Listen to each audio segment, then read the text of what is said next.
दीदी मुझे माफ करना। मैं तुम्हारे विश्वास पे खड़ा नहीं उतर पाया। मेरे बच्चों का ख्याल रखो।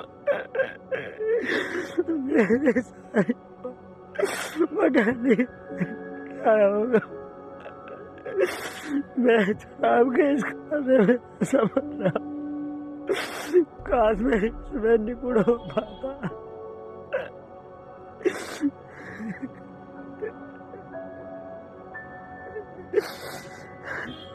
मैं कोई कदम उठाने जा रहा हूँ।